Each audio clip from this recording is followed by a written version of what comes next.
Hey everyone, your host Nick here, and you're listening to the official podcast of 4PlayerNetwork.com. First, I want to remind you that we are a fully independent podcast, quite literally just a group of friends who have met once a week since 2008 to talk about video games. If you like our show, the best thing you can do for us is be active in our community. I recommend Discord. You can subscribe to our show, leave us a review on your preferred podcast service, or, if you're so inclined, bless us with your patronage on Patreon or Twitch. If you're new, all you need to know is this. We record these shows live every Tuesday night at 8 p.m. Central on Twitch, and the audio version launches on all podcast services on Friday morning. Patreon and Twitch supporters will even get the show a day early on Thursdays. But if you want to know more about any of this, about what we do, or find all the important links you need, simply visit us at 4playernetwork.com. And that's it. This is the only ad you'll ever hear on this show. So, with that said, thank you for listening. Let's get started. Let's get the show on the road. Hey everyone, welcome to 4Player Podcast. This is episode 801. It is July 2nd, 2024. I'm your host, Nick Henderson, joined tonight by Brad Simons. I just go by Brad now. Thank you, Nick. Okay, Brad. Sorry. Just Brad. Sorry, Brad. Nolan. Yeah. How's it going, everybody? I was totally hoping Nolan would be like, I go by Nolan Hedstrom now. Thank you very much. And Christopher Davis. Y'all are never going to let me run by Chris, are you? No, But- that's I don't know. never happening. I've never really liked the last name thing, to be honest. Let's try out the first name thing. I really only call the only person here who I call by their first and last name every single time I mention their name is Chris Davis. Everybody else, I like it. yeah, and It's a good gimmick. It is so prevalent that I even write Chris Davis in the rare In instances where I'm everything, going and to, it irks like, me yeah. every time. Like if I'm making a personal note to myself about something, or if I'm writing the description for the podcast where I'm like, Brad did this, Nolan did this, I say Chris Davis did this. It's just part of the 4-player zeitgeist now. It's just you can't change it. You can't change it. This Sorry. is your fault, Chris Davis. There's too many fucking Chris's. There are. It's What's his my dad's fault for being born and being named Chris Yes. by my parents? Oh. Yes. Well, it's not your fault. It's your parents' fault. Yeah. You just suffer because of it. Exactly. Sins of the father or whatever. Okay. My high school English class, senior year, there were 5 Chris's in there with me. And you're telling me nobody made any effort to like distinguish them from each other? Wait, in the whole somehow? senior class? That doesn't No, seem like that in many. the English class of my senior year. Yeah, that's like- pretty bad. Well, I also had a coach for I'd have gone English, by so he didn't Christoph give or a shit. something. So he just kind of pointed at people and said, "Go." Well, now this is Yeah, just it was this is very just your fucking reality. confusing. It's just your reality. You got to live with it. Okay, guys, welcome to the show. First of all, we're doing something a little different tonight. We used to do these a lot. We haven't done them in a while. We're gonna do a top 3, right? We've all been playing stuff, but a lot of stuff. It's a lot of stuff we've kind of talked about before. So tonight, it's we're kind of right around. Actually, we just kind of crossed the middle point of 2024. So this seemed like an appropriate time to kind of look forward to the last half of 2024 and talk about what is now our most anticipated games of the year. Stuff has been announced. Some stuff has dates. Some stuff has date release windows. We've obviously the games that have come out. We've played them. We've talked about them. So now we have an opportunity to kind of like evaluate the remaining 6 months of the year. So we're each gonna list our top 3 most anticipated games, and we did our best. Actually, I'm not gonna say we did our best because we succeeded. There should be no crossover here tonight. We're really just here to talk about games that we're excited about. So obviously there's gonna be a lot of overlap. So we decided to just make sure we each have 3 different games.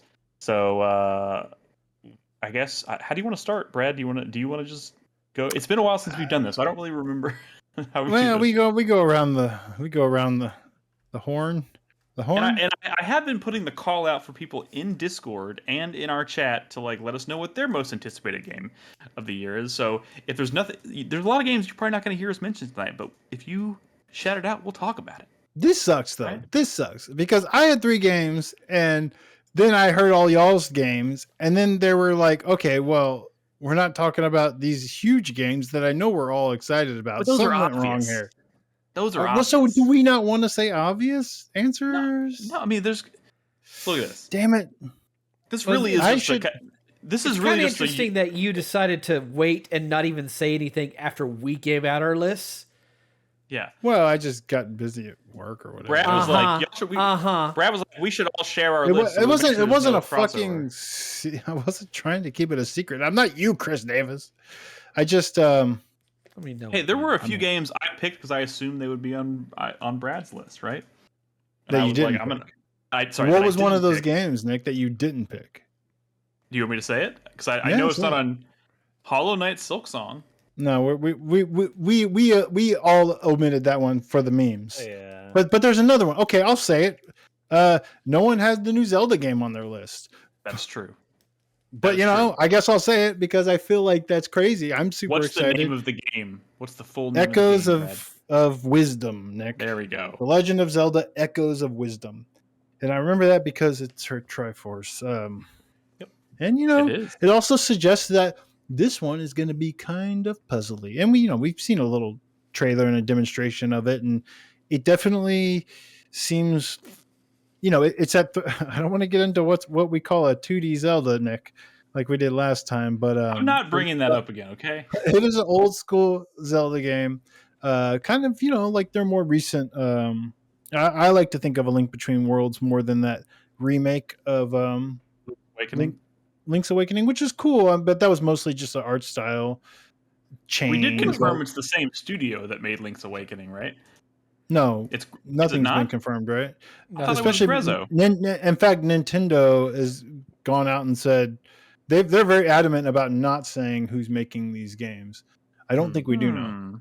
I mean, I'm not Absolutely gonna could lie. be, but- I did kind of assume it was the same team because the art style looks very reminiscent of the style they used in Link's Sure. Awakening. Look, I don't want it to be that because I want it to be someone who is good at making Zelda games, not good at remaking Zelda Who games. is that other than like a core internal Zelda?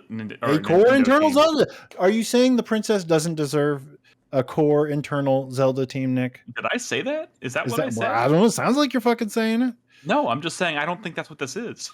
A Link That's all Between I'm Worlds saying. is pretty great, and if it comes any close to like the quality of A Link Between Worlds, then I'll be super fucking happy. The one downside is that game was very easy, and this is a game where you play as a girl for the first time, and I'm worried Nintendo's gonna Nintendo, and that it's gonna be really easy. I mean, they already like did the that to fucking- Peach earlier this year. Like, I think That's what I'm just been saying. That's what I'm Nintendo's thing. fucking worried about. But luckily, the mechanics themselves, they look cool. It looks very puzzly, and it definitely has a little bit of that Breath of the Wild vibe, or Tears of the Kingdom vibe more so, where you get a set of tools and it's like, man, just fucking around with shit and figure it out. Not so much this is your one solution. It's if you want to stack a bunch of tables and chairs to get through this puzzle, then fucking go for it. But I do worry a little bit if it really is Grezzo, who is a studio that has just been remastering and remaking Zelda games, then I don't know, can they make a good puzzle? I don't fucking know. It's that whole Blue Point thing, right? Yeah, could they make their own original Souls game? Maybe, but I mean, they definitely don't have the resume for that, so I don't know. Was this it will probably be okay. Grezzo that did Link Between Worlds? No. Okay. Grezzo, before they did the remake, 3DS. They did Ocarina of Time 3DS. They remastered Twilight Princess. I mean, like they're pretty good at fucking around with Zelda stuff, but they haven't made their own original Zelda shit. And from what I understand, sort of the original shit in that Link's Awakening remake was a little mid. So I don't know. We'll see. Like the whole dungeon, they did that custom dungeon thing. Not a custom dungeon thing. You were building like a dungeon with pieces. I don't remember. Look, I think this is interesting because it's kind of the first original Zelda to come out in a post Tears of the Kingdom world. I know obviously it was kind of coded, like it was developed in parallel to Tears of the Kingdom, right? So you can't really sit here and say that Echoes of Wisdom or whatever is directly inspired by Tears of the Kingdom, but it certainly is coming out in at a time and making it seem like we are now in a post Tears of the Kingdom world, and we're going for freedom of mechanics in Zelda and not having like super tight control over the solutions to our puzzles, and that's kind of exciting. And like seeing it translated to this 2D Zelda game is pretty neat. And it's probably going to have more traditional dungeons, which people have been wanting, right? That's kind of the thing That's what I was gonna say. Did we see a whole lot of that in the trailer, like traditional dungeons?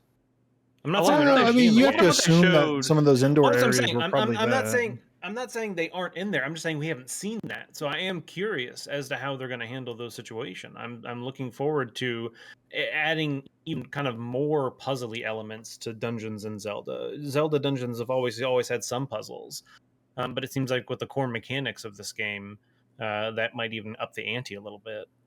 Right. I hope so. But yeah. it looks good, and I would be crazy. Like I kind of was wanting to have more like Brad picks or picks that would inspire more Brad like takes or whatever.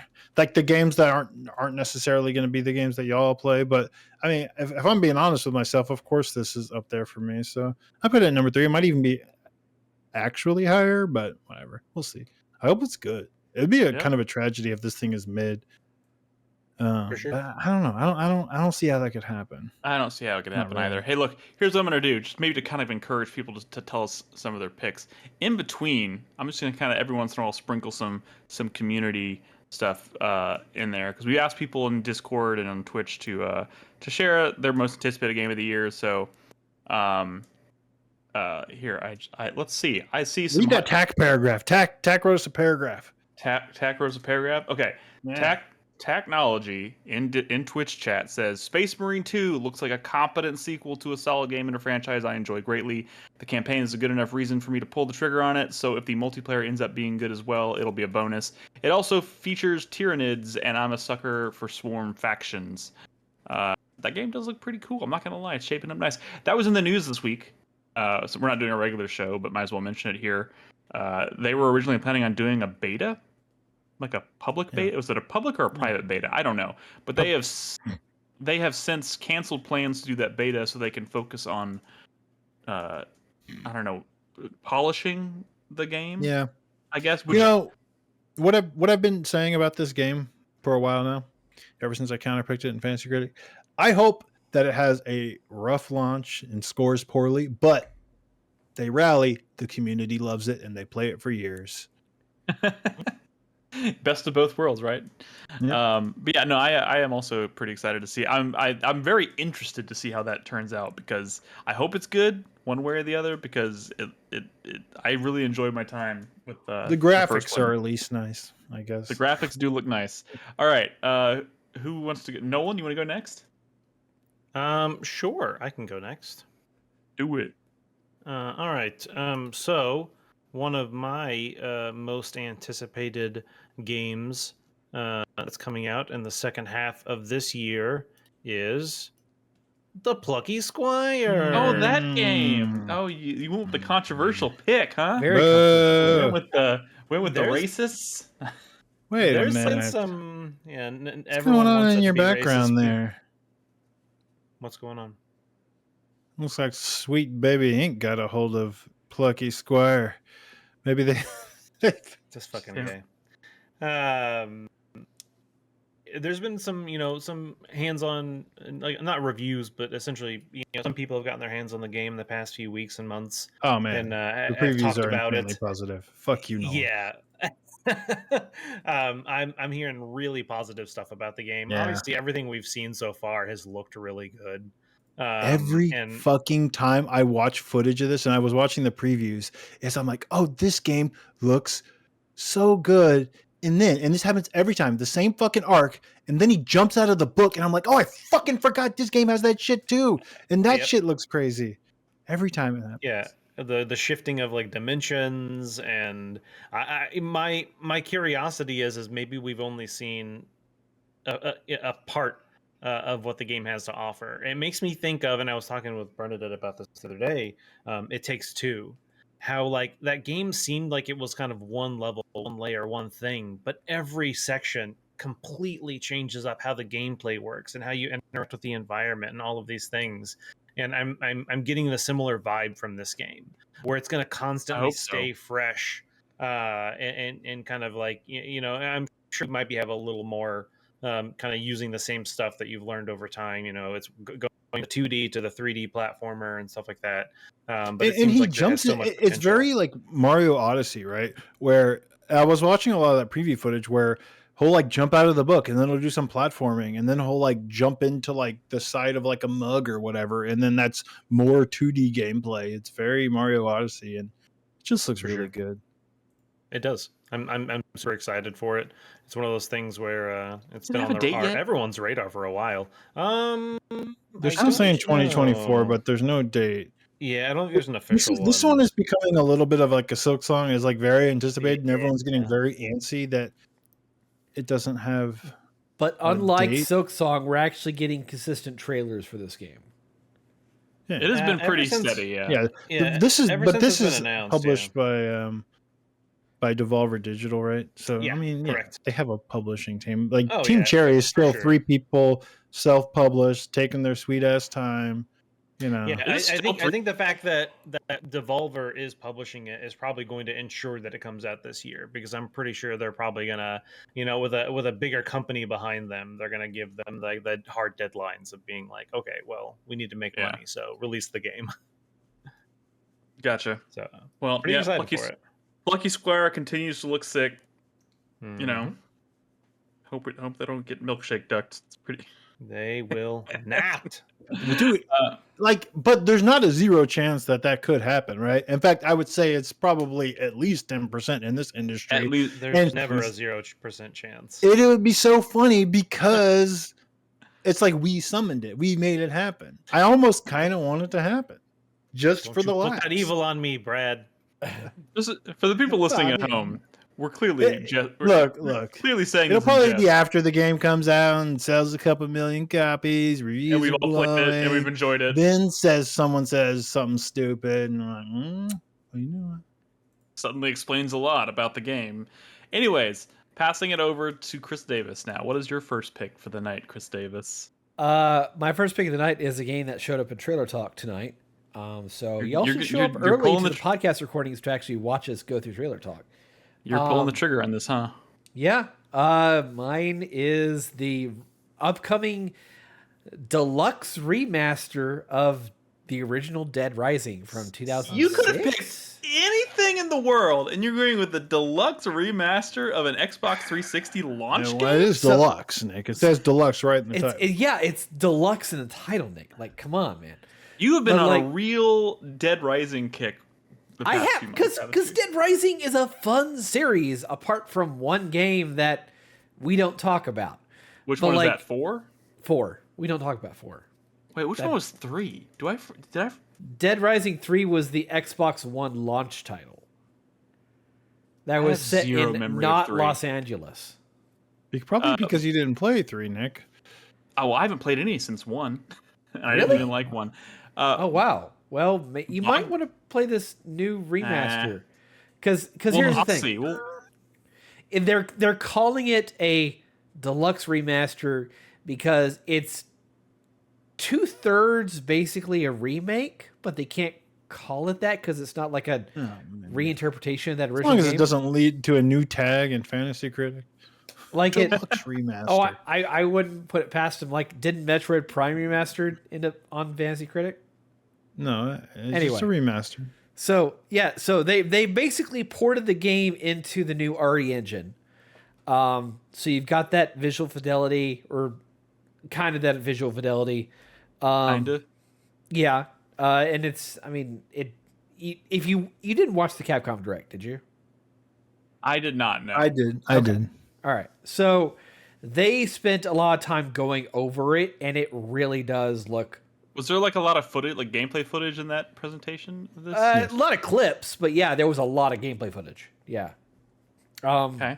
And basically what they're really doing is they're keeping most of the same voice acting. They're keeping the same character animations and stuff. The only things they're really updating are the graphics, doing quality of life stuff, improving NPC AI, and really that's all they're and like small things like adding an autosave and stuff. Like I can't help but feel like sorry, this is not to like undermine your pick here. I think you're Did about you to not undermine get the pick. assignment? I feel What do you like mean? you're I'm sorry. undermining my pick. Super here. undermined it, you dick. I know. It's just like I remember a few weeks ago, Chris Davis said something outrageous like, "There's only like 2 games he's excited for the rest of the year or something," 3. and I'm like, "Is this our 3?" And that is a dumb thing to say. Were these the 3? The 3 that you're doing tonight? Were these the 3 that you had in mind? So Two like, of them are.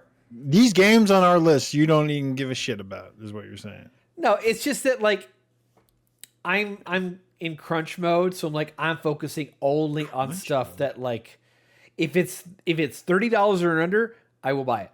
If it's He's over in that, financial like crunch mode. Gotcha. Yeah, I have. You know, to you can be picky. excited about something even if you know you're not going to be able to like play it right when it comes out, right? I mean, yeah, sure, but like there's also Look, like not a whole lot of things are really chat, just grabbing me. So While Carl in chat says, so "Wow, he's saying Nick he's is not being." excited. While Carl in chat says Nick is being a secret dick tonight, and I don't think I'm being very secretive about it. no, he's not being very apologize. secretive at all. That was just. He's But very like, Nick, blatant. if the Final Fantasy Tactics remaster was announced, that would be my number 1 with the bullet, right? But that's your like favorite game of all time. I'm just stuck on the hill. I guess Dead Rising Never 1 mind. seems like a game that's probably not someone's favorite game of all time. Maybe someone's like second favorite game of all time, but like it's a cult series. If you Because Did I tell you? guess I just underestimated Did I how ever much tell you you? actually really love this series. But I work with someone, and I only remember his 1 and 2. And he said this with complete and utter sincerity that his Complete favorite conviction. movie of all time is Gone in 60 Seconds with Nicolas Cage. And then we got to his number 2 with the utmost sincerity. And I know this because this is one of his top 3 actors. Number 2 favorite film of all time, the world of cinema, if you will. Respect. This is we're trying to. This is a man in his mid 30s. Kindergarten Cop, number 2. Kindergarten Cop. Man Number knows what he 2. wants, right? He knows what he wants. See, now I want to know what Nick's Letterboxd review score is going to be of Gone in 60 Seconds and Kindergarten Cop. It is probably higher than Star Wars or Halloween. Probably. That is definitely not true. I do remember liking Gone in 60 Seconds, but last time I watched Gone in 60 Seconds, I'm pretty sure I was a teenager as well. Yeah. So, a lot's changed. Angelina Jolie and the stick shit. Jolie. Come on. Yeah, man. We've all seen it. It's good. It was good. It was good back then. Wasn't that like pre Fast and the Furious too? Yeah. No. Yeah. No. It was probably right after the first. Same time?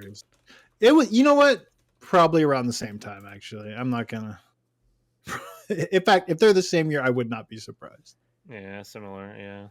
So anyway, okay. Do y'all have guesses? I looked it up real quick. I'm gonna say 2001 for both. I'm gonna say 2000. Or 2000. I'm gonna say 2000 for Gone in 60 Seconds. 2002 for Fast and the Furious. Oh, sorry for the year. No. Yeah. The year. Oh no, it was probably 02, 03. I think it came out after Fast and the Furious. All right, these fucking guys. June 2000 for Gone in 60 Seconds. June 2001 for Fast and Furious. I went over. A year before. Wow. They beat him to the punch. Yeah. Beat him to the punch. Anyways. For honestly, kind of a better movie in my opinion. Vin Diesel owns his success to Nicolas Cage. I always so does Michelle Rodriguez. Nicolas Cage drove at the speed limit, so Vin Diesel could break the speed limit. I always attributed like here. Okay. I don't know. We're talking about our most anticipated movies. No. What are we talking about? Right now we're talking about Dead Rising. Throwing it back. I think we're on next. I would love to talk about Dead Rising. Like it looks really good. Like anyone who didn't play the original, like I understand. Why it are we had still problems when it first came out. Yeah. Like I'm not going to be Nick. I'm not going to fault you for having this on your list, but how much lip service can you give a remaster of Dead Rising? I mean, if you're a fan of the original, there's plenty to talk about. Like, Okay. I don't know. Like, it's kind of hard to describe. Again, the game had a rough launch because it was it was 05, 06 during that transition time to HD when there wasn't like standards for like how you did things in HD. You couldn't so like read text in that game. you couldn't read HD text television. on a standard definition television. So that was an issue they had to patch in standard afterwards. Can you read the text now? I would certainly hope so. Not Yeah. on a standard definition television. Yeah, I'm gonna plug that shit into a standard F TV, and if I can't see shit, then it's the same fucking problem. Also, to be clear, and Ichi's kid points this out in chat, there is a distinction to make because we say it had a rough launch. It was kind of a technical Yeah. mess because of like standards like you're talking about. But Yeah. like it was a huge hit because it was a launch Yes. title for the Xbox 360. It was a big hit. Well, And it's got 3 sequels at least. And It was one of like 5 games that had to be a hit. That's Yeah. true. That is true. There weren't many options. Well, there was Call of Duty 2, and that was really good. Yeah. So I forgot about that. no, I think Dead Rising came out the following year, but I mean it's a fucking fun game. It's a fun little simulator of running around a mall with a time limit to go do different chores and rescue people and fight absolute psychopaths that are great. Fun photography, like And I there's want to zombies say in this game? like the We're never gonna get this photography aspect of the original Dead Rising, like that really grabbed me back in the day because I love the idea What was of your being able favorite to. Psycho? I mean, you can't go wrong with the Psycho clown just hit a Adam. clown. That was They Juggling did Juggling show the clown. remastered chainsaws. clown in that footage, and it looked pretty fucking remastered. Let me tell you, Okay. creepy. Yeah, that's Creepy fucking clowns creepy. for the win. I forgot about the guy in the grocery store that runs around with the shopping cart full of pitchforks and tries to run you over. Like it's a I don't know. It's just a fucking fun. I hope game. to see some new crossover stuff, like in the, that was one of the best things. You could put on like a Cerbot head and stuff, right? Like, let's get there's some like- modern Capcom crossover, some Monster There's Hunter. there is like 18 different costumes coming for Frank for like tons of different games. Like, and most of them have already Is fucking it DLC? You have to buy it. Is it DLC? I think it's like a pre-order bonus. This is some scumbag shit now. Okay, boo. Video games suck. Boo. Boo, they suck. Yeah. I mean, like- you're not wrong. You're not wrong. Tell us about the orange juice. Okay, Brett, you gotta. I mean, Come on that now. was another thing about Dead Rising was that there was a lot of hidden mechanics that the game did not do a good job of explaining to you. Like the ability to like combine food items in a blender to create like special potent, items you could use. Like there was a lot of smart things that they did in that game that only got better as the series went on. Just they weren't communicated properly. like millions of players. I just played the demo, but it was a good demo. It was a good Really? demo. Am I the only one that actually played this game? I played it. I just bought it- told you I bought played it- the demo. I bought it at launch and I played it for like 3 hours. And then you get the sword in the demo and you're slicing dudes up. Shit was cool. I was also playing at the same time as this. I was playing. What was it? Was that a Forza game that came out on the 360 right around the same time? No, it was a Forza game. Forza. Sorry. Okay, we need to move on. That's right. Even so I far remember tonight, Brad. it's Brad more doesn't. about a 20-year-old game than anything else. That's true. Okay. Okay. All right. That was a Ready- famous demo. Wait, don't fault me for playing the No, demo. it absolutely was. But like, you played the demo, but you didn't actually play the core game, so you missed out No, on I a bought- bunch of stuff. I bought real video games. Come on. Now I was an adult when that came out. What do you, Yeah, Right, and you 18-year-old chose not to game. play it. yeah. Okay, Brad. I hate you. Okay. I feel like my number 3 pick, most anticipated game, and I feel like I have to do this. I'm gonna go with Silent Hill 2. And you know what? What kind of fan would I be if I said Silent Hill 2 is one of my favorite games of all time, and I didn't express excitement for a remake of my most anticipated game, or one of my most favorite games of all time, right? And that's Now we're talking about a 23-year-old game. now we're gonna yes, now we're gonna talk about 23. Except this is an actual like honest to god remake from the ground up. Oh, you're Completely saying more than deluxe. This It's- is It's more than if they called this Silent Hill 2 Deluxe, I wouldn't be talking. I wouldn't be talking about this game. I'm just saying. I know this has been kind of like one of those. It is not just one of my favorite games of all time. It is like one of the most beloved horror games of all time, and therefore people look at remakes, especially remakes by a completely different studio, as something very suspect, as they probably should, and that's totally fine. I know, people have mixed opinions about Bloober, but from the moment I saw this game in motion for the first time, I thought this looked like a phenomenal recreation of one of my favorite games of all time. I'm come on, Brad. I just looked at what came out in August of 2006 when Dead Rising came out. You know what came out? Roblox. Holy shit, that game is old. But I figured out the game that I would have bought instead of it, and it's of course Xenosaga Episode 3. Of course, I would have spent my money on that, not Dead Rising. That was a PS2 game. I didn't have a 360 in 2006. That's why. That's why I didn't buy Dead Rising. Have you heard anything I've said so far, Brad? Silent Hill 2 Deluxe. Yes. Yeah. Continue. Silent Hill 2 Deluxe. Exactly. No, man. Look. I think there's nowhere to go but up in terms of like the things that people love to bitch about with Silent Hill as a series, which is the combat. Everybody's always, even though the series is not about combat, everybody loves to be like, the combat in that game is shit. It's all that people ever say about that fucking game, and there's nowhere to go but up on that. And I think what they've shown so far has looked fun, which is not really something a word I've ever used to describe my time playing a Silent Hill game. But it also looks appropriately spooky and atmospheric and visually beautiful, and it's got some good voice acting. There's really not, I mean, one way or the other, whether it's good or it's bad, on day one, I'm going to be sitting down to play this, and I'm going to be kind of giddy. Simple as that. I'm going to be playing a remake, one of my favorite games of all time, and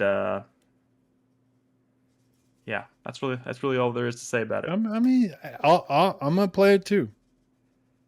You're in good company, man. Don't worry about it.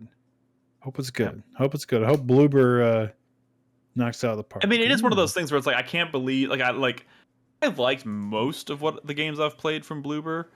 They've had a few misses, and this is obviously their biggest project they've ever been able to do. But it's still one of those things where it's like you're remaking one of the most beloved games of all time. Why'd you have to give it to a studio where not, because everybody's going to instantly be like, going to judge who you're giving it to, right? And they should. It's just kind of shitty that they picked a studio that's going to immediately invite tons of backlash or tons of judgment. And that in and of itself sucks. But I think what they've shown so far has been pretty great. And if I have the ability to kind of run around Silent Hill, like the town of Silent Hill, and find new Easter eggs and secrets and stuff, and just kind of see that world reinterpreted in like a really beautiful way, like I'm here for it. I'm fucking here for it. Thank you, Bog Noise. I also liked the Blair Witch game. You know that. Like it's some good shit. Come on. All right. We made it. We made it one lap around the sun. Woo woo! Oh my god. By the way, I was just looking at a list. There's so many good PS2 games that came out in 2006. So, yeah. Oh, for sure. Yeah. My god. Well, you're talking about the PS2, baby. Well, yeah. Final Fantasy 12, Bully, Okami, Tales of the Abyss. So many good. The games that I was playing at the time. Elite Beat Agents. Oh my god. There's some good ones. God Hand. Was God of War 2 2006 or 2005? Maybe. Oblivion was the big 2016. That was the one that eventually got me to buy the 360. But, man, Twilight Princess came out. I mean, it was just a crazy fucking year. Damn, why would Hitman Blood Money? Yeah. Did anybody hear that noise, or was that just me? It sounded like a whisper. Yeah, that was me. I was going. Whew. Yeah. No, that's not what I heard. Anyways, no, we didn't hear the noise. All right, I'm going insane. All right, sure. Brad, what's your second pick for the night? God,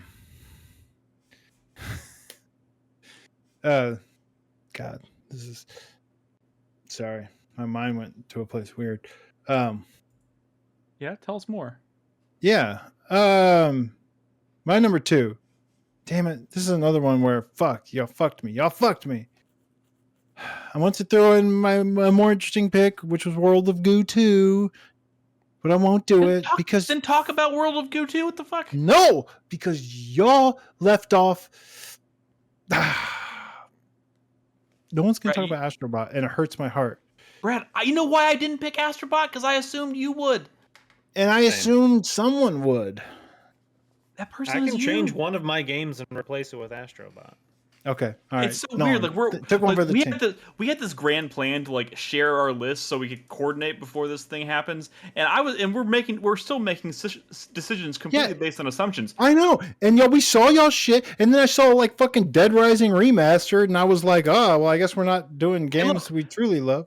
Look, real quick, I'm gonna squeeze this in. Prince of the Universe says Astrobot is his most anticipated game for the rest of the year because the previews for that game were just so damn good, making me think we finally have a studio that can rival Nintendo when it comes to 3D platformers. True.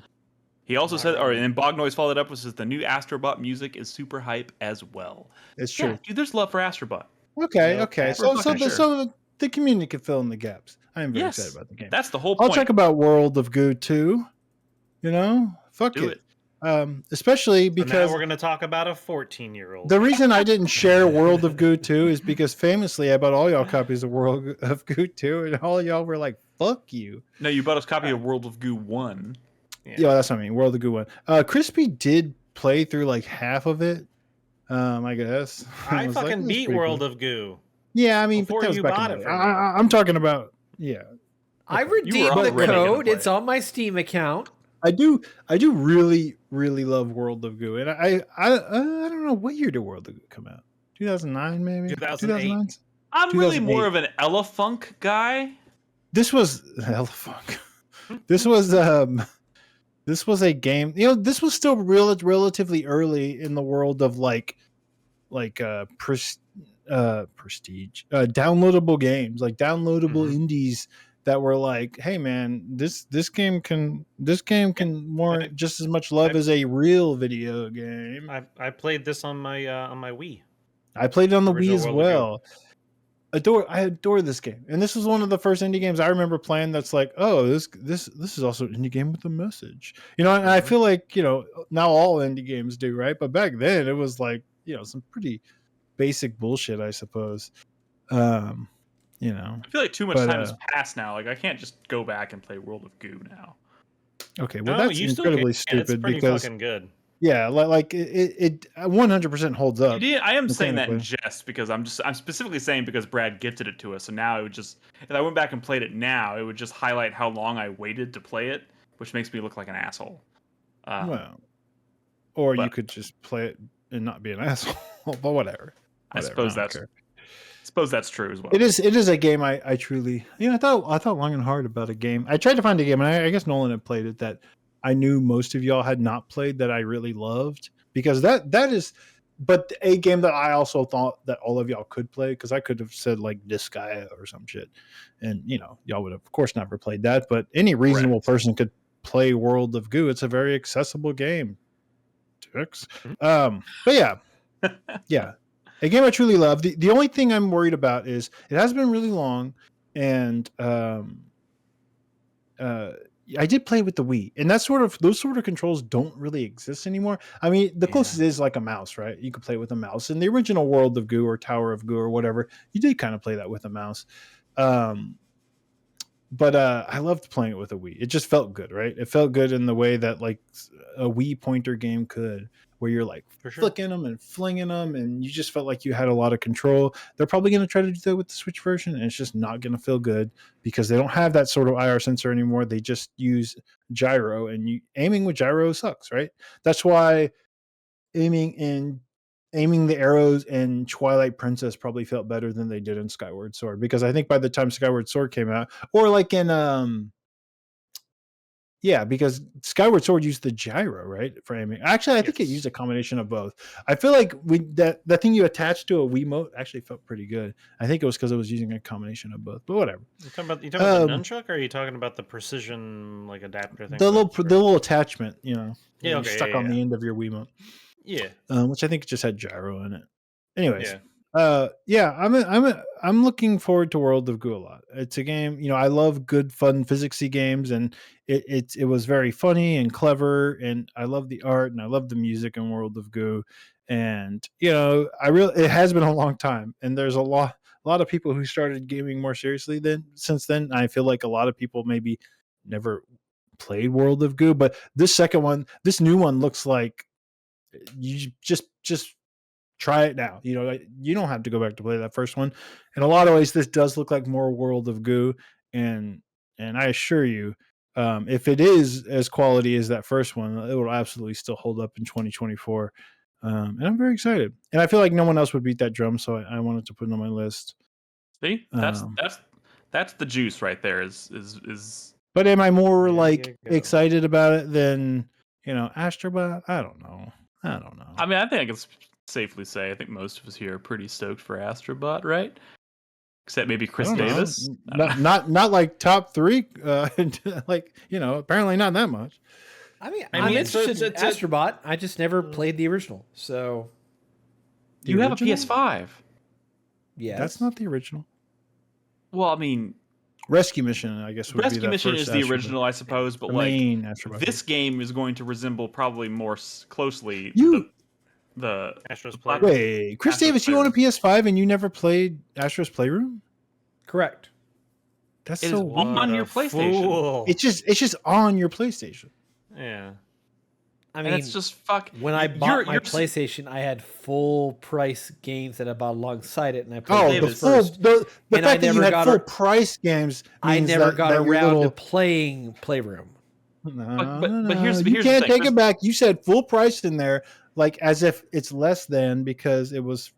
But Chris Davis, you're trying to save money right now, and you have a free, phenomenal video game on your PlayStation. That's true. Unless you want to install it. That made several of our top 10s that year. You have never experienced the peak of that PlayStation 5 controller. I always thought that it was just like a demo thing. I didn't think it was like it is not a demo game. It is not a demo game.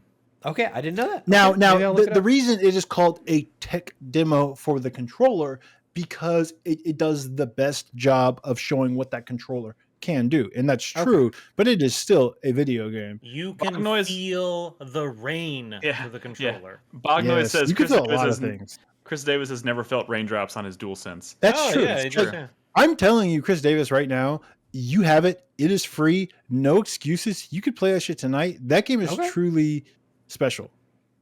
Like I think Rescue Mission is more magical, and it is, in my opinion, one of the best VR experiences you can have. But and that's the one that tells me that this new one coming out is a goat even more than this PS5 game. But if you've never played that PS5 game, absolutely, you gotta fuck around with that. It's so cool. Just for the PlayStation nostalgia alone. I know you love PlayStation. You've always been diehard Blue Boy, right? I mean, that's your brand, PlayStation.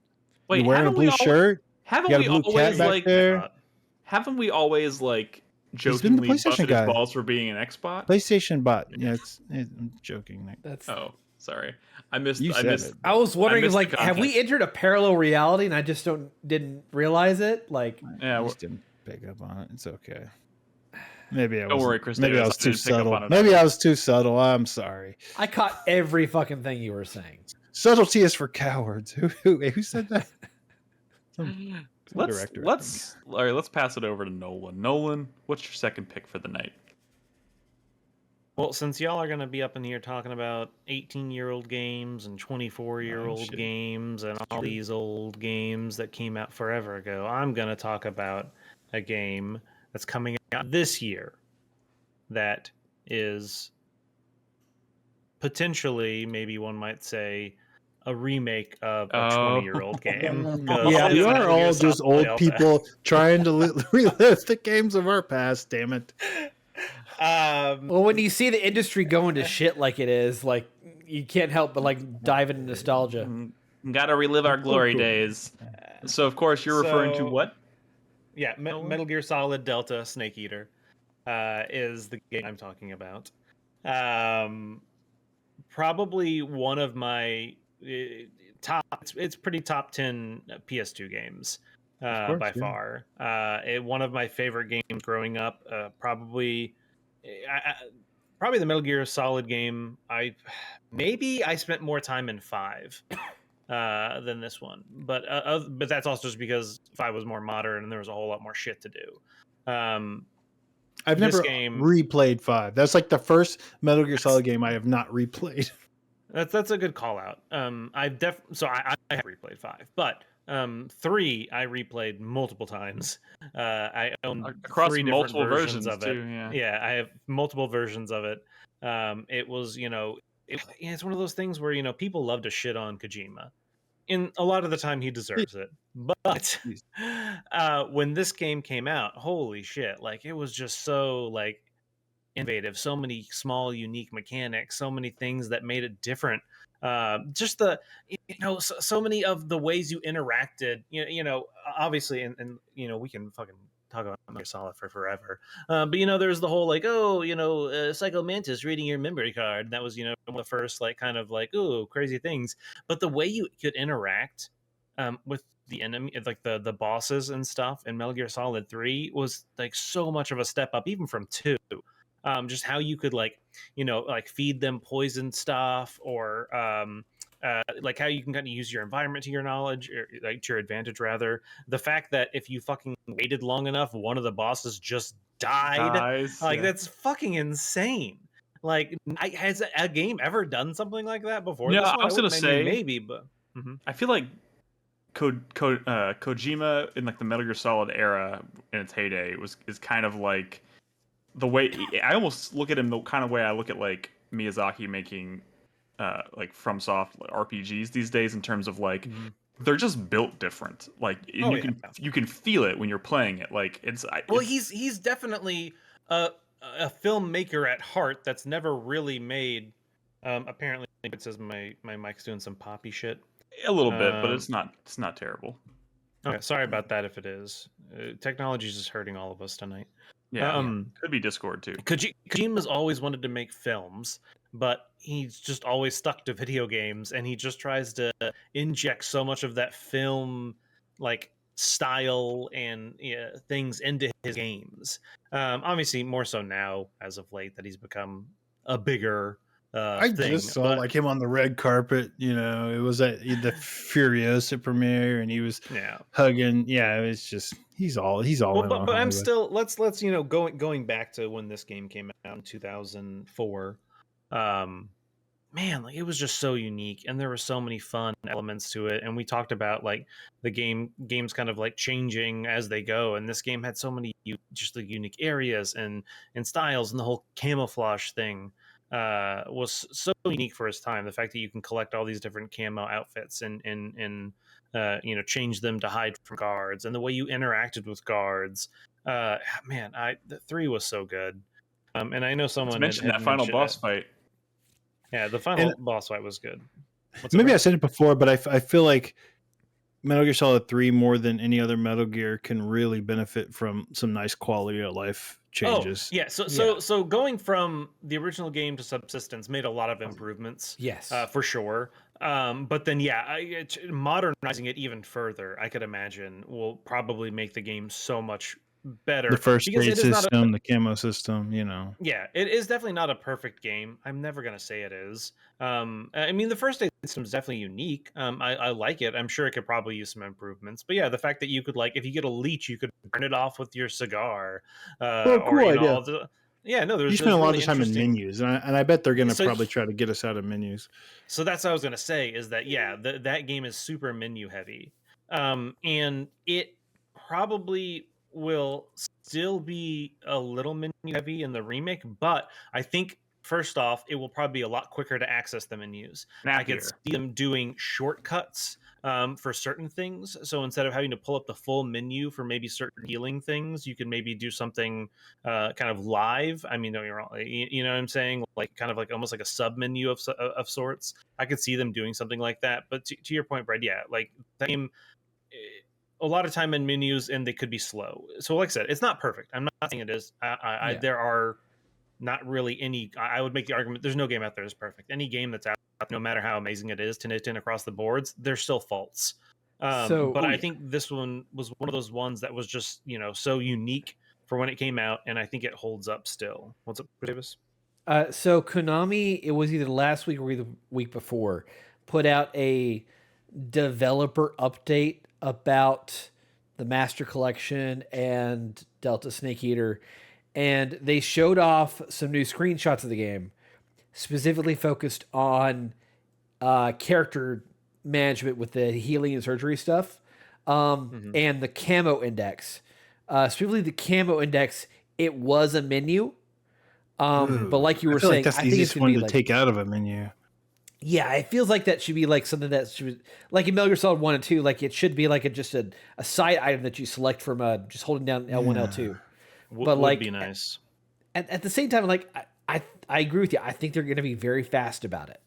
Like you'll be able to in and out of a menu real quick. So, but that's what I'm saying as well. Is I do think technology's come a long way, and go back and play that original Metal Gear Solid, and how long from pressing the menu button to actually getting to it, and then select. It was very slow, and I can imagine it being faster. I think we all kind of want this to be like the Blue Point Demon Souls-esque remake. You know what I mean? Where it's just like it feels funny so. You say that since Blue Point remastered Metal Gear Solid 3.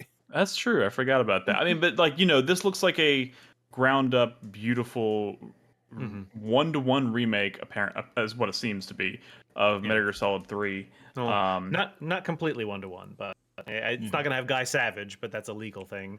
And that was once again a very unique thing from when that game came out. It's not gonna have the apes. And not have probably not have the apes. But that was one of those really fun things that I encountered accidentally, and that was such one of those nice things that there are so many small little just details and things and side elements that you could potentially play this game from start to finish and never see. But the fact is, if you were in that cell and you paused the game, saved it, turned it off, and came back later, you booted into a fucking different game. And that was just like an insane concept. And I, as a young kid, was like, what the fuck is going on? Like, I was so developers confused. You think the developers for the remake get together in a room and they're like, okay, for the next hour we just gotta think like Kojima, like what's some of the weirdest shit you can possibly imagine, and can we make it happen?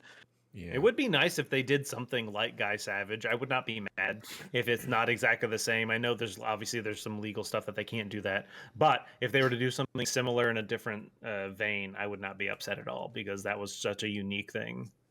Well, I hope we get some news about this soon in terms of like actual release date. It's looking. Could you imagine, instead of, because Guy Savage is like that hack and slash, enemies coming at you, blah blah blah, all this stuff. Could you imagine if they did like a Ninja Raiden dream sequence? That would be fucking cool. 100%. That would be good. I could see it. Yeah. Keep it all under the same roof. I like that. Mm-hmm. And like just the idea that they're taking basically everything from every version of Snake Eater. Like they're adding in like the mobility and crouch walking of the 3DS version, which never made it into the PS2 versions. Like, I didn't even know that existed. That's pretty cool. Yeah, that is a transformative gameplay mechanic. Well, let's here's to hoping. I like I said, I hope we get a release date for that soon, because it's still looking like 2024, and they're starting to show and talk about it a lot, and so like pre-orders are going up, so it feels like a pretty safe bet. I hope we learn more soon. Maybe we'll learn about it because it's a Konami thing. Maybe we'll learn more about it at like TGS or something. Who knows? I'll tell you what, would be pretty fucking cool if they did their old school idea of demos, to where you get Silent Hill 2 Remake and you get a demo for Delta Snake Eater. That would be quite the cross promotion there. And one thing I will bring up real quick, just because I just remembered, I've been seeing some discourse about it, and I understand where people are coming from, and that a lot of the, it is a one-to-one remake to an extent or whatever, but one of the things that's kind of lost on it is that Kojima feel of the film aspect, and that they're in the original game, there's a lot of very dynamic lighting and film grain and other things on purpose, and everything we've seen so far about this new one is it looks super clean and sharp, which kind of defies the point of that game had an aesthetic look for a reason. Don't get me wrong. Yes, I understand that it was a product of its era and it was a PS2 game and it can only do so much, but I think they use that to their benefit. And a lot of those like early scenes when you're on the plane, kind of going for that first mission, has that very green hue. But the whole point of it is because they're on a plane and they can't have bright lights on because that would give their position away. So they have like the darker green lights, and so it's lit very like it looks like a film. And like all the trailers we've seen so far, it's like very bright and vibrant and stuff like that. Yeah. So I understand that there's some people who are upset by that. And don't get me wrong, I really wish and hope maybe they are seeing some of that and they can maybe throw in a couple of quick edits before the game comes out and patch that in. Some better lighting would be nice. So to that point, like if you go to their website, they've got a bunch more information, and one of the things they talk about is legacy features.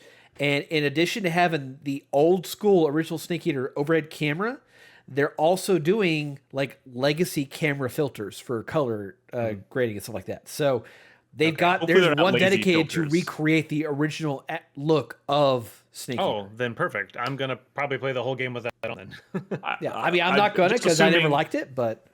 Just assuming they do, like, they're not lazy, just like cash in, like they actually take, because like those things, you can't just slap those things on. You like, those have to be developed and like tested thoroughly. You know, you don't want it to be just a throwaway kind of thing. All right, moving along to Chris Davis. What's your next pick? My next pick, speaking your next of controversial games that came pick, out quite a while ago. Oh my God. I don't know if this is. I don't think this is controversial. This game makes me. I'm very excited about this. It is Life is Strange Double Exposure. Okay, there we go. Yeah, that's great. The original Life is Strange, when it came out, was my game of the year that year. I loved it. The characters and the writing were excellent. I love the story they put together. I love like the semi-psychological horror stuff that they kind of messed with at the end. Like I don't remember. There's a lot of specifics I don't remember. Like psychological horror is not something I really remember. When you got to the last chapter, like that's when the game just opens up and starts really fucking with you. So like it was great. And I've always had affinity for that story. One of my biggest gaming regrets is that I never went back and played Before the Storm.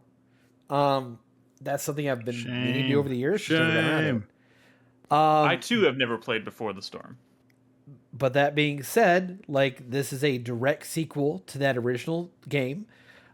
Supposedly they're being coy, but they're saying that they are honoring both endings of the original game. That seems weird. Doesn't make sense. It's weird because the comic book line, which is an official direct continuation of Life is Strange, goes with the Arcadia is destroyed ending. So Chloe survives. So like, I don't know how you reconcile those two things, but it's a fucking video game with supernatural powers. Like you can do whatever. You can figure out a way to get there. And we're talking about this because in Double Exposure you play as Max, correct? You play as Max Cofield, the original protagonist. She's like in her early 20s and she's going through a murder mystery with another friend of hers. But it's a murder mystery that like takes place in like a dual parallel universe, which is honestly probably how they're going to address, but quote unquote, both endings with somehow with the parallel universe thing. Yes, I mean that could be it. That's I had never thought of that. That is a very good point. That's probably what I mean. That's like the whole crux is she's using her powers again for the first time since the events of the first game, and she crosses over into another universe where one of her best friends or something dies. So then she goes, or I guess she's in the universe that she's in, where one of her best friends dies. So she crosses over into an alternate universe to try. But then she goes solve the mystery. That other universe, and Chloe's alive, and she shows up all of a sudden to shock people. So like, fuck yeah, that's an exciting prospect to me. Or it could get really messy. Let me tell you, multiverse stuff. I'm so sad about right now. I'm not gonna say why. By the way, I finished Rebirth. Okay, so you are going to say it. Yeah. So this is not being developed by Don't Nod. This is Deck 9, which did True Colors. Who did True Colors? They most recently did the Expanse game, which was okay. You know, it could have been a lot better with what they had to work with. But I will say they did do Before the Storm, and they did Before the Storm. Yeah. Like they know this format, they know these characters, they know this formula. Unlike y'all, I'm not a poser ass Life is Strange fan. I've played also Before the Storm. Did you play True Colors? Okay. Yes. And Did the DLC Wavelengths, play bitch. 2? Nobody played 2. Come on. Nobody on the planet played 2. I don't think I've ever met one person who has said they've played through Life is Strange 2, which is weird because if you look at the reviews of that game, like it's reviewed pretty well. Yeah. It's which is strange. And I think I own Life is Strange 2. Oh, I just play games as ladies, and you play as a boy. There it is. There it is. There it is. This plays a boy. It's absurd. But like, this also is a boy. That's absurd. But I'm also like, I'm excited because of the rumors that have been going around about Deck 9 and the future of Life is Strange for a while. Because there has been, it was already leaked years ago that their next Life is Strange after True Colors was going to be about Max. It's going to be a kind of return to that character and her story. But there's also talk about another Life is Strange in that this new game would feed into that, and it's going to be like an ensemble piece of those characters from 2 and True Colors coming together with Max. So I don't know if I'm all in with Life is Strange enough to be like I like Chloe. For that, but... Chloe, I'm not seeing any Chloe at all. I mean, I think if they're going with what Nick and I just discussed. I hate to say it, and maybe y'all need to play Before the Storm, but we stand Chloe. Max, she's old news. Chloe's a much better character. Sorry. Okay. I don't know. Max is just kind of a blank slate. This is coming out pretty soon, right? Is this August, know. September, or something like that? I think it's October. Let me look it up real quick. October. That would make sense too. Nobody's picked this up for Fantasy Critic, and I'm surprised, honestly. Especially anything could happen, baby. Well, I'm a little low in cash right now. Okay, you only need $1. You do only need $1 to get a game. Life is Strange. October 29th. October 20. Oh no, man! I'm gonna use this as a perfect wait, no. What? I was like that's I was thinking that like overlaps with the game I was getting ready to talk about. And I was like, well, there's no chance I'm going to play Life is Strange at launch now, but now I realize I had the months wrong. So you were excited. Did you say you're not going to play Life is Strange at lunch? I think you said at launch. Sorry, I did not mean to. If I said lunch, I apologize. Also, because you probably will play it at lunch. I actually, now that I think about it, that seems like a Steam Deck game all the way. That's when you usually do your gaming anyway. At lunch, me? Yeah. I mean, you're always talking about, I got in 30 minutes with XYZ during my lunch break. But like, I play a lot of games, man, and it's not all on Steam. Anyways, my second pick for the evening is a game that's another one that's, in fact, now that I think about it, all three of my picks I'm super fucking excited for, but all three have reason to be suspect, potentially. Stalker 2 Heart of Chernobyl. I am getting so excited about the closer we get to the release of this game. And I know there's a lot of stuff, because, Chris Davis has talked about it a lot. This is not the same. Is it GSW? What is GSC Game World? GSC Game World. Thank you. I can never remember the acronym. GSC Game World. Obviously, not the same studio, right? So you're not. But at the same time, like, I don't necessarily think that's a bad thing, because Stalker as a series has always been one of those games where it's like, it's really cool, it's got a really strong following, but it's also kind of this imperfect thing, and it's like, it's got great vibes, great atmosphere, but it's also kind of janky and, imperfect is the best way to put it. So, like, to see another studio step in, hopefully elevate it, modernize it, make it more stable, or more, maybe stable isn't the right word, make it just more of a cohesive product, I think, that easier to play, easier to step into, while at the same time, like, really, like, when, we talked about this a couple weeks ago, like, it was playable at Summer Game Fest, and there was a lot of preview coverage out there, and people were talking about how it's hard, and it's very survival-esque, and the people who are Stalker fans really appreciate that. But I didn't really hear a lot of people saying stuff about it being, janky or hard to play or feeling unpolished. It's just a hard game. And I've always been kind of fascinated by that setting, that time, that the history behind all that stuff and how they've kind of turned it into this like fictional universe kind of, and like it's just super neat. So I'm hoping, and it's me, I love open world stuff, and it seems like it's going to be leaning more into like correction. What? Western made open worlds, Nick. Western made open world, yes.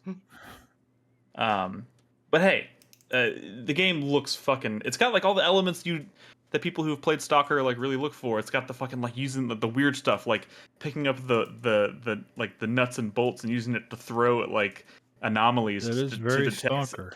And like you see all these crazy weather effects and don't let Chris Davis get you down about, hey, it's not the original developer. Well, I'm not letting him. Y'all just got through talking about Deck 9, which took over for Life is Strange.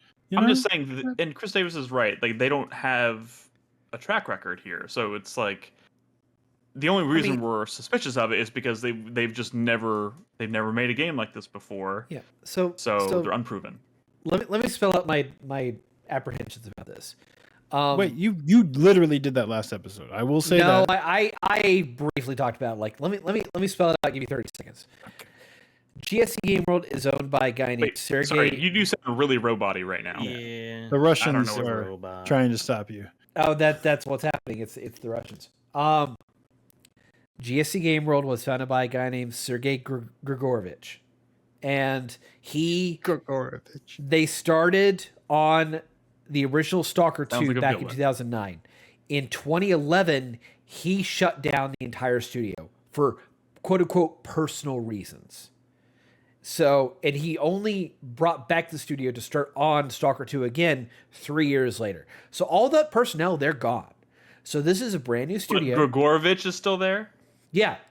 So this guy who laid off all these people arbitrarily for unknown reasons, like, decides to restart the studio and restart development on this game. Which is weird.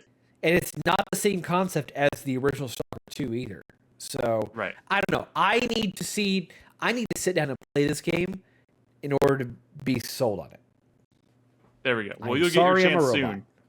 You do sound like a robot. Not sure what's going on, but hey, it's got mad vibes and it looks absolutely stunning to play. It's and I feel like the last game that kind of gave me these vibes was Atomic Heart, where I would like watch footage. I'm like, this isn't a real game. This looks too good to be true. And then for me, it just kind of blew my socks off. And that's kind of how I'm hoping how this turns out as well. So, are you not wearing your shoes in that situation? Because I feel like if your socks came off your feet while you're still wearing your shoes, that's even more mind blowing. I don't know how to answer that. I didn't really give it that much thought. He could be wearing sandals. And the socks just kind of slip through the sandals. That's true. Okay, real quick, before I pass it over to Brad for the next one, just a couple highlights from the community thread in our Discord at discord.gg/4Player. I think this is Drunken Merchant. I think he says Dragon Ball Sparkling Zero, though he does not give a reason. But we got some Dragon Ball love there. Someone says Aptum says, I really hope Avowed kicks ass. And Cheese Kid says Marvel vs. Capcom collection is hype as fuck because it was deemed impossible by people in the know for years now. The relationship with Marvel ever since Disney got involved has been troubled, to say the least. Nobody thought this was possible, and we were all under the impression these games would never be available again. So to have not just Marvel vs. Capcom 2, but all the Marvel vs. Capcom collection plus the Punisher game on modern platforms is just wild. That is true. I kind of forgot all those little details there at the end. That's a good point. If y'all want to share, I'll highlight a few more before we end the show tonight, either in Twitch chat or in the Discord thread and the feedback channel. I'll read some more off. But anyways, before we move on, why don't we go ahead and take a little break so I can check out my audio, and then we can come back with the number ones. Damn it, we are cursed to do 2 segments. All right, we'll be right back. Ordered.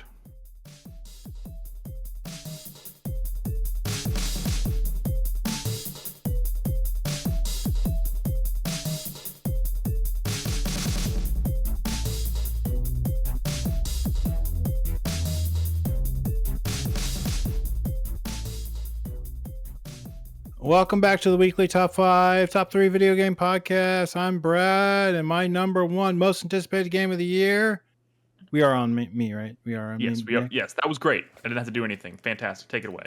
It's going. Look. Cut me some slack. It's a combo. But they look. No, these games this man. are in conversation with each other. Let me explain. I don't even. Okay. Yay! Please do. They are very. We don't even know what you're talking about yet. It is the head-to-head bout of Avowed versus Dragon Age 4. The Velguard. Look, they're both. But which one in your heart do you think is going to be better? They're both better?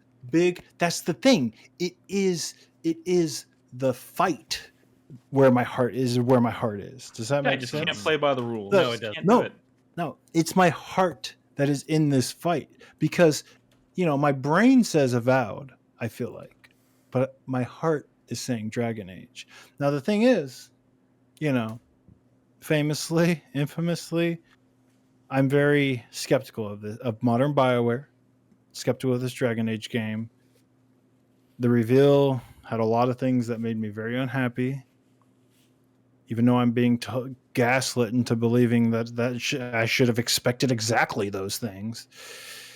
Not by just y'all, trust me. But you are including us. And I feel like the story behind this Dragon Age game is like so much more like exciting for better or worse. Like there are some people who are like, already like warring against this game, modern BioWare or whatever, yada, yada, yada. Some people who are already calling it game of the year. I just want to be happy as a Dragon Age fan, Naturally. I don't know what's going to happen. I don't know what's going to happen. But Avowed, on the other hand, this is Obsidian. Obsidian, they're trusty. They're tried and true. They ship games. They ship good games. They have good writers. You know what I like? Me some fantasy RPGs. And while if you look at their stuff maybe in the past decade, one of the ones that people liked when it came out, it scored well, was Outer Worlds. But it was the one kind of like, looking back, they're like, maybe that was only okay. And the truth is, I feel like Avowed is sort of their fantasy take on that sort of more manageable RPG. It's like Skyrim but more manageable, just like Outer Worlds was Fallout but more manageable. But here's the thing. Fallout's lame. And I think people realized that it was kind of lame when Outer Worlds came out. It's fine. Outer Worlds is Fallout's fine. But I feel like Outer Worlds did seem like let's just do Fallout in space since we don't have the Fallout license anymore and we can't make like New Vegas or whatever. So we're just gonna do Fallout in space. And at the time, people were very excited that they were doing a Fallout knockoff because everyone hated Fallout at the time because of Fallout 76 and Bethesda. It boosted Outer Worlds into like excitement. I feel like Avowed is going very under the radar. I feel like there's not a lot of excitement, and I feel like people are underestimating Obsidian. I'm still kind of shocked it doesn't have a release date. I feel like you shouldn't underestimate Obsidian. Well, it's 2024, and their most recent trailer, which was recent, said 2024. I know. I thought for sure we would get. Well, there are certain games that are not going to like set their release dates in stone because until they see where everybody else falls. Yeah, they want to see where everybody else is going to be. You know what I mean? Because that really does change things, and it should change things. I don't think that Microsoft should release Avowed the same week that Dragon Age comes out. I think Dragon Age, even though like people's trust might not be there yet, I think it would stomp all over Avowed in terms of sales. I think Avowed would go super under the radar, and I worry for Obsidian. I think that's fair. The thing is, while Outer Worlds was sort of like this silly fucking world or whatever, of like a Fallout knockoff, like Avowed, say what you will, is still like based on a world and lore and setting of Pillars of Eternity, which they made 2 games and 2 extremely well received games that are very loved. And I didn't finish the second one, but I did play through the first one, and it's rock solid stuff. It really is. They know writing, they know characters. And in that most recent deep dive, like I think it's going to be a game, a fun fantasy RPG with good characters, good writing, and it seems like they've been really trying hard to make sure that the combat is actually fun. I think it's going to be Skyrim combat, but you know what? Kind of fun. Where Skyrim combat was sometimes not very fun. I don't know. I think one is like super high profile and controversial, and one's going under the radar. And I think in my world, they both come out on top. I think by the end of this year, we could be playing two top-notch RPGs, and this is why I look at the rest of 2024 and say, unlike Chris Davis over here, there's like tons of cool shit that's coming out. And I think these two are going to be two of the major reasons why 2024 is fucking amazing. I think 2024 in a lot of ways is just has been and will be just as good as 2023. Honestly, all good points. But Brad, if you had to pick one, it is the battle of Avowed versus Dragon Age. Battle is not a game. The Western RPG, Obsidian versus BioWare. They've been there before. You know, we're talking KOTOR 1 versus KOTOR 2 here, right? He said his heart. He said Neverwinter his heart Nights versus the Neverwinter Night expansions. You know, where do like I go BioWare on lost Amazon them to add one thing to my cart? That is this game. The battle, the narrative. You can only have one thing for Christmas, Brad. Brad. I'm Amazon right now, and it's not showing up. The battle, the narrative, Dragon Age, Avowed. Well, like I said, my brain says Avowed because I don't think anyone's brain should be trusting in BioWare right now. He's trying to get two Christmas presents. I hope they prove us all wrong. I hope BioWare proves us they can still make a fucking good game, and I hope Obsidian proves us that we're stupid for ignoring theirs because they're Obsidian and they make good fucking RPGs. People forget, man. People forget.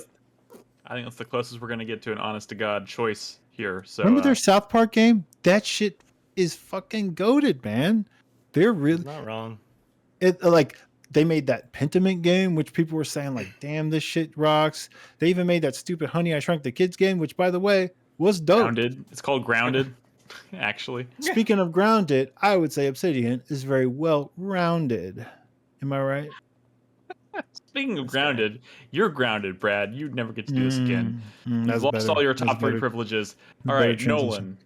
I know your list is not "quote unquote" ordered, but what's your final pick? Correct. It's not ordered, but my final pick for the most anticipated for the rest of 2024 goes to a little game that's not a new IP. It is a sequel, but it is not a 20-year-old game that is a sequel to. It is only. The longer you drag this out, you're 5 frozen. or 6 years old. Oh, I am. Yeah, as you're changing your background, and you're frozen because it's Frostpunk 2. Oh my god! Oh. Wow. So very excited for Frostpunk 2. Was a huge fan of Frostpunk.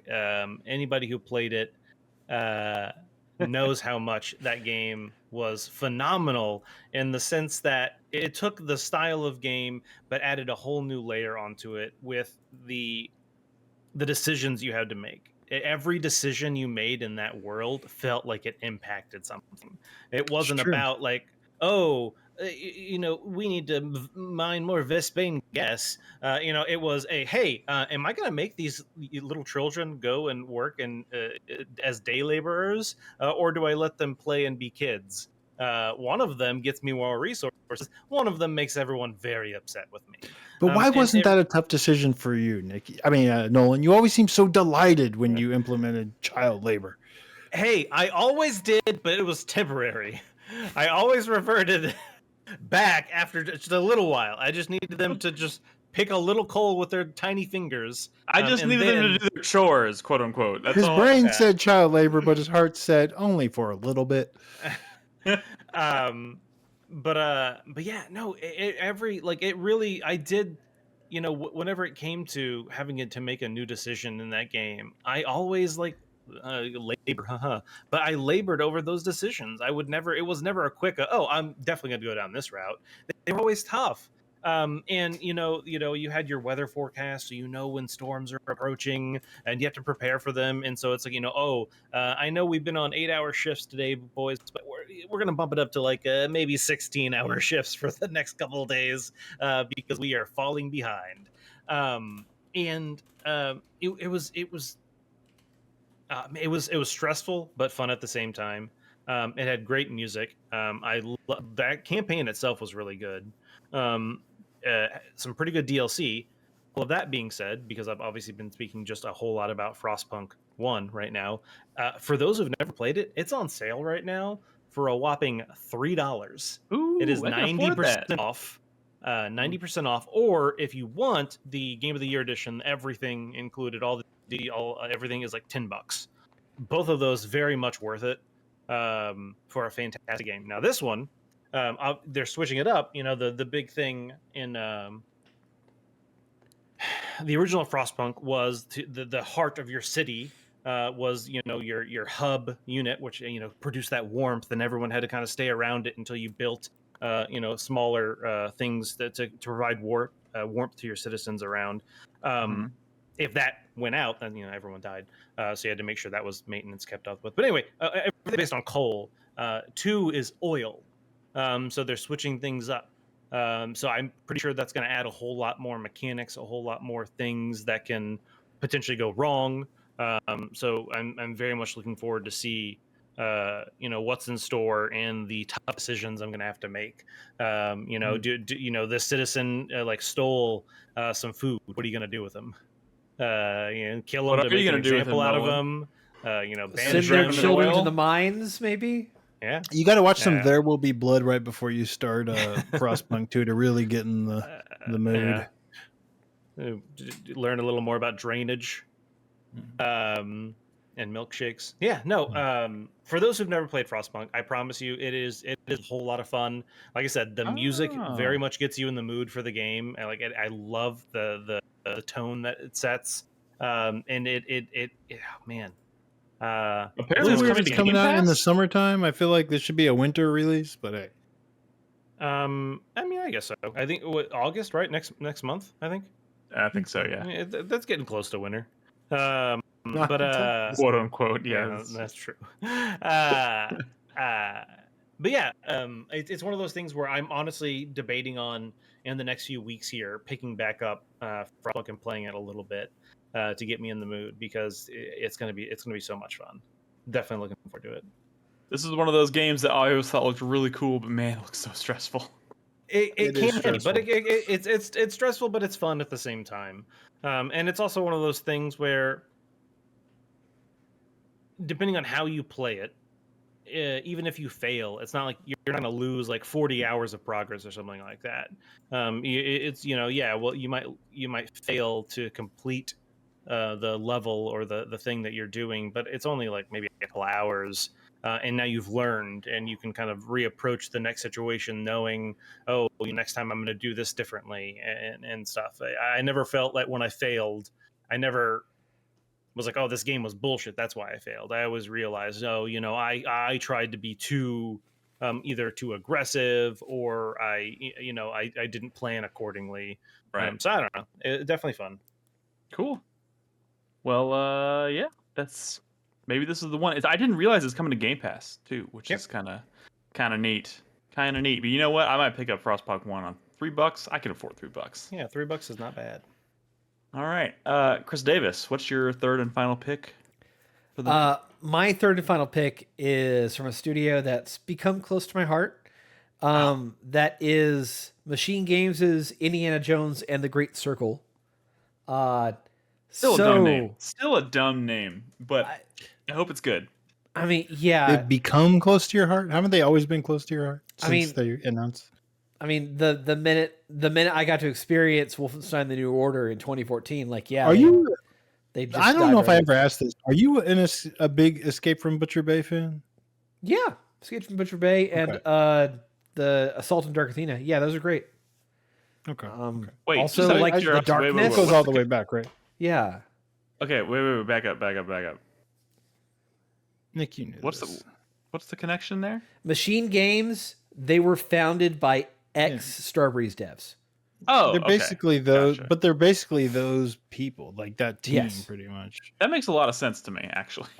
Yeah. Yeah. You can I loved see a lot of the DNA. I loved Butcher Bay and Dark Athena.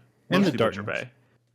And the darkness. And Darkness is fucking great. One day we'll get a Darkness 3. Conclude that story. But yeah, Not gonna happen. like you gotta hold out hope, man. That cliffhanger for 2 was incredible. Anyway, Indiana Machine Games Jones knows exactly what they're doing. And here's the thing. I took some time to think about it. And I realized that some of the best parts about their games over the past 10 years have been the moments where combat's not happening. Like, so many moments in the New Order, the Old Blood, and the New Colossus of Wolfenstein in which you're just sitting there and you're having a conversation, like an interactive conversation, are just some of the most tension-focused, like, unbelievable, just like, I don't even want to say anything. I just want to absorb. I feel like there were some moment. moments. Yeah, there were some moments, kind of like what you're describing, the heavy, tense dialogue that made me think of like, oh my god, what's the fucking movie I'm thinking of with Brad Pitt where he's in killing Nazis? Oh my Inglourious god, Bastards? Glorious Bastards? Inglourious Bastards. Thank you. Like, Yeah. there were several like Inglourious Bastards-esque like. I mean, moments my throughout brain those games. doesn't go there immediately, but I see the parallel.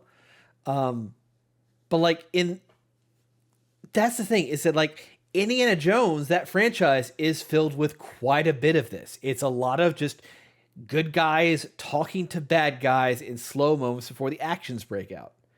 And that appears to be what they're doing with it with the most recent trailer. Like, it was a gameplay segment, and like half of that trailer was just him interacting with these Nazi assholes who found this submarine in the Himalayas. Something I think taken directly out of Uncharted, but that's a whole other conversation. Like, it's just, I want those moments again. And it's still going to be a while before I get Wolfenstein 3 because it's happening and I need it in my life before I die.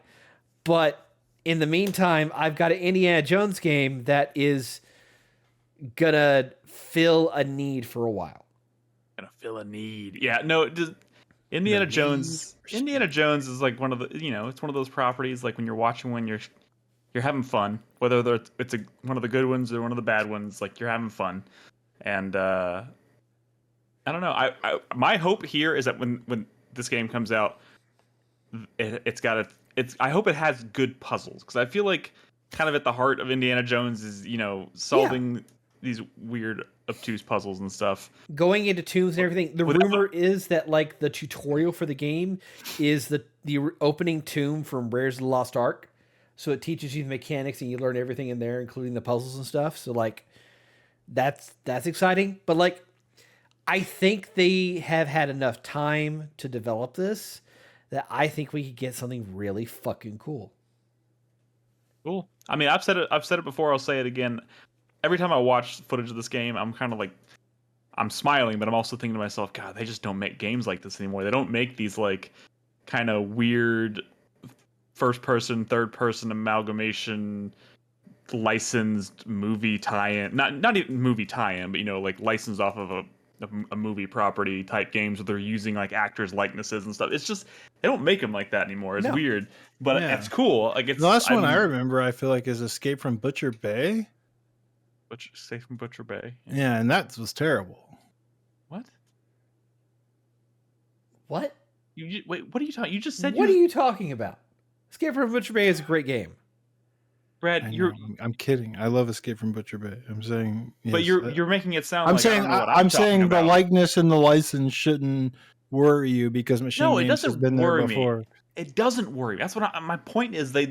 I'm excited. They don't make games like this anymore. It seems like a type of game that hasn't been around since the PS3, Xbox 360 era, and that in and of itself is kind of a weird, exciting. I think it's because it's Indiana Jones, and it just feels like an IP. I feel like all their video game outings have felt very license gamey.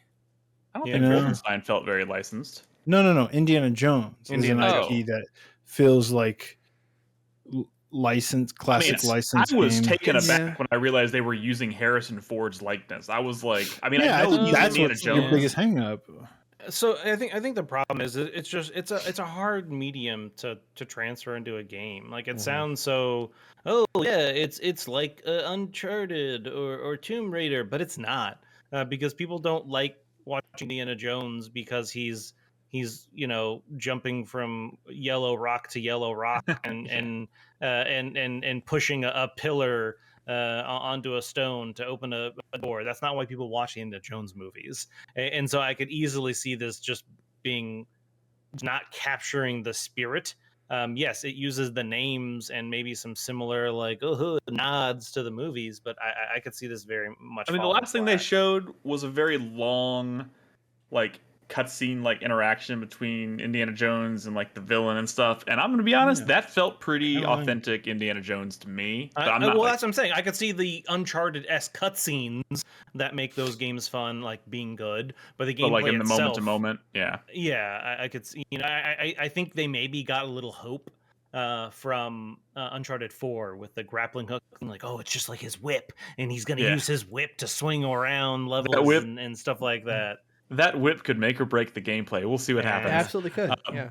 Bog Noise in chat says it's coming. That genre that I was talking about, it's coming back. We're also getting that Bond game from IO. That's true. The reason I don't really think that's going to be the same thing is because I don't think the Bond we're going to get in that IO interactive game is going to be Daniel Craig. I don't think it's going to look like any actual person who's played James Bond. But I if feel it like it's did, going you'd to be saying the same shit. I feel like it's the likeness that's throwing you off. I mean, Also the fact that- considering that there's been like 7 different actors for James Bond at this point, like they're not going to use it. They're just like they're making there's a game about the character. There's 60 years of this franchise that they could do stuff off of.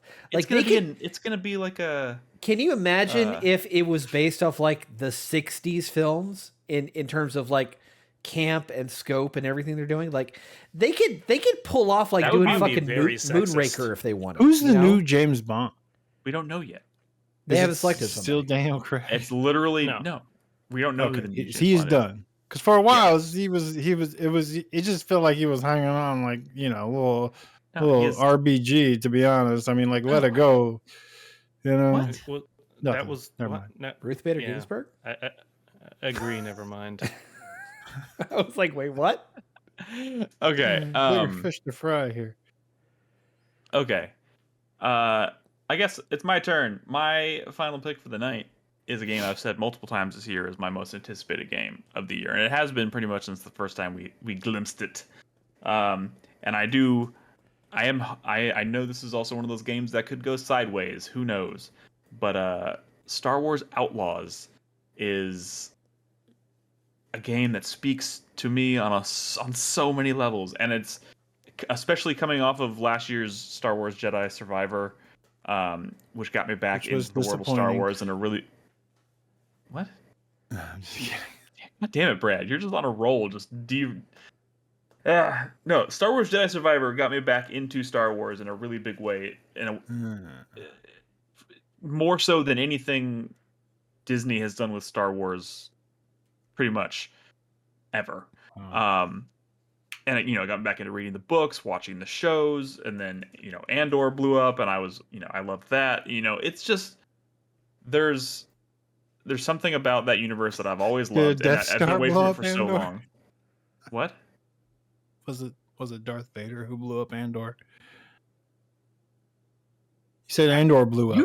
You know how to derail a conversation. I didn't watch that show. You should watch Andor for the love of God. Is that a planet? Is Andor a planet?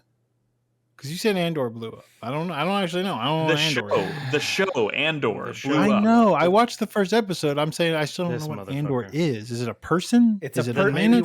It's the protagonist of the show. His name is Andor. I don't know. It just sounds like a planet. Okay. It does sound like a planet.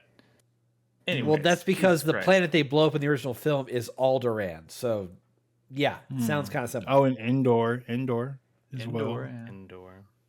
Look. There's some reasons to be skeptical here. This is massive entertainment, right? They're more known for games like The Division. Avatar, which I hear good things about, and I still actually am interested in playing. I'm just not as into that property as Star Wars, obviously, but like just the conceit of being able to walk around the Star Wars universe on such a large scale. Obviously, open world games mean a lot to me, and I know this is not this. There's going to be some. I feel like a lot of people have really unrealistic expectations when it comes to games like this, where like they talk about planet hopping and getting in a ship and flying into the atmosphere, and then just flying to another planet. You know, it's just it never works out the way people want it to. So I think I'm trying to set my expectations realistic. But if I can run around a planet, a huge planet, and do all this stuff out in an open world, get on my ship, fly into space, and fly around a little bit before it loads me out, and then I go to another planet, like that's totally fine to me. I'm not trying to get honed in on this like idea that I can somehow fly from planet to planet without any how loading. much planetary travel you think there's going to be? I mean, you're gonna probably go around like interplanetary travel. Like how much surface travel do you think there's going to be in this game? And how do you think they block it off? I do honestly feel like it's probably going to be a little similar to Starfield in that you're flying down into like these big open zones on certain planets, and that's the space in which you can explore and then fly out into space. And then at some point you are triggering a thing that will take you out into like light speed, and then you travel to another planet. Like that's what I'm expecting, and I feel like that's kind of the realistic. I'm a little worried. I mean, do you think you're going to be like fast traveling back to, the spaceport, so then you can take the ship out into space? I mean, you know me, I try not to fast travel ever. So, I mean, but like there's going to be fast travel between planets because that's just the way you're going to have to travel from planet. It's going to be faster than light travel. Yes. No, I'm saying like you're not just going to be able to hop in it's not No Man's Sky. You're not going to be able to hop in a ship where you are and fly into space. You're probably going to have to you have to go to a spaceport. Probably. Spaceport. Yeah. No, there's going to be. It's a cutscene that separates the surface from the space, right? I mean, like once you're not going to fly your ship while you're on the surface. Probably not. The clouds are a loading layer, but you're always going to go to the same map. You're never going to go to somewhere else on another part of the planet. But I'm saying once you get in your ship, this is what I'm talking about, guys. Like the conversation is already being dominated by this shit. Like I'm so tired of this conversation. It's an open world game that takes place in a Star Wars universe. There are multiple planets you're going to explore, big open spaces on each one of these planets. Like I don't really, as long as I can freely roam those spaces and interact with the people in the Star Wars universe. I'm just curious how freely it's going to be. But like, I think you got to think of it this way. Just like. I'm just so past caring. It's a conundrum, though. No, this is not about space travel. Like traversing the surface of a planet. That's a conundrum. That's something that hasn't been figured out. It's the thing that Starfield convinced us they had figured out, and they didn't. You're gonna be flying around. You're gonna be traveling along the surface on like speeder bikes and like riding on the backs of like creatures and shit. Like I'm just curious what the limit of that is, especially when there's multiple planets. Yeah, Cheese Kid says you can't fly in atmosphere. I know that, but I'm actually talking about like you hop on a speeder bike. Are you eventually going to hit some like you got to turn around? Well, yeah, of course, 100%. Eventually, but those spaces are going to be huge. Like at some point, of course, you're going to hit a wall. It's not like you can travel. You can just drive in any given direction and drive around an entire planet. Especially like some of those planets are fucking enormous. That wouldn't even make sense. Do these people have like storytelling chops, this developer?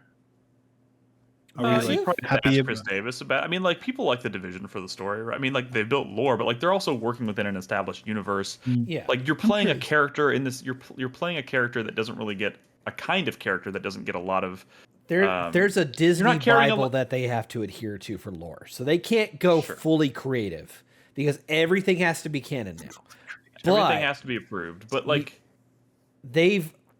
Okay, so Division 1 and 2, they do some fun things with the narrative. It's not explicitly mind-blowing, but those games are more about the original universe. Like they created their own Bible, right? Like yes, they're given the pieces that they had to play with here, and then use that to make a story. Yeah. And not to mention, like I'm sure there's people that were brought on specifically to work on this game that didn't have anything to do with, the Division or whatever. Like people that Yeah. brought on with more experience working within like an established lore, right? You know, there's so many different variables at I do play hope here. it's good. I just feel like coming out of SGF, people are just kind of like shrugging a little bit. Well, I mean, I also feel like there's kind of a built-in shrug to it because it's Ubisoft, right? And whatever, I get it. I still love me a good Far Cry game. I still love me a good Assassin's Creed game when they are good. You know, like. Yeah, but see, like if it's Far Cry and Assassin's Creed level, that's pretty impressive for Star Wars. I'm just hoping it's more of that and less Avatar. That would be a bummer. Well, I mean, you say that, but like Avatar, I think people that Avatar game did not review poorly. I mean, I think a lot of it, like from what I understand, both people who played it and the review scores, it's a quote unquote mid. Like that was the takeaway from what I understand. Feel like whatever. See, this is. I'm saying I want more than mid for this game, and I really hope it is. I absolutely do too, but I feel like there's going to be a lot of people who are going to call it mid no matter what because it's Ubisoft, because it's an open world Ubisoft game. Whatever. Yeah, that's neither here nor there. The reasons I'm excited for it is because you're playing as like a Han Solo-esque kind of like scoundrel character. It's focused on like criminal organizations scattered throughout the universe. You're not concerned with Jedis and lightsabers. I'm sure there will be a lightsaber somewhere in this game. Obviously, it's Star Wars, but like that is not the forefront, the focus of this game, and that doesn't happen. You don't see that happen a lot in Star Wars. This kind of fascinates me because I see that take more and more. Just get rid of the lightsabers. Get rid of the lightsabers. I want a story without lightsabers, but like also those are the same people who pop boners when like she does pull out a lightsaber. You know what I mean? I'm serious. I am serious. Those same fucking people are like, I just want stories without lightsabers, but when they do, look. I think what people. I still like lightsabers. I was just lying. Look, I think what people are saying is they want stories where the Jedi aren't the most important thing. Where you're not seeing a Jedi. Kyle Katarn eventually got a lightsaber, and people seem pretty pleased. Sure, but like that was also over 20 years ago.